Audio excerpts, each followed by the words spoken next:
गांव के सुनसान चौक में अचानक एक घंटी बजती है। मीना ठिठक कर रुक जाती है। बेकरी का दरवाजा आहिस्ता आहिस्ता चरचराता है, जैसे कोई अंदर से देख रहा हो।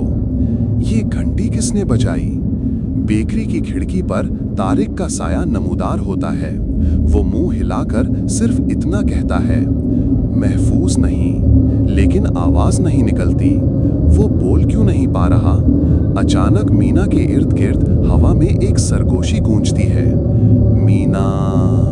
आवाज उसके अपने नाम की है, मगर किसी अजनबी की। वो पलट कर देखती है।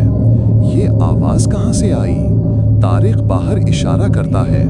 दूर गंदम के खेतों में तमाम पुतले एक साथ अपना सर मोड़ लेते हैं, सीधा गांव की तरफ। ये जिंदा हैं? बेकरी के अंदर से एक बच्चे की हंसी सुनाई देती है, लेकिन अंदर सब कुछ बंद है।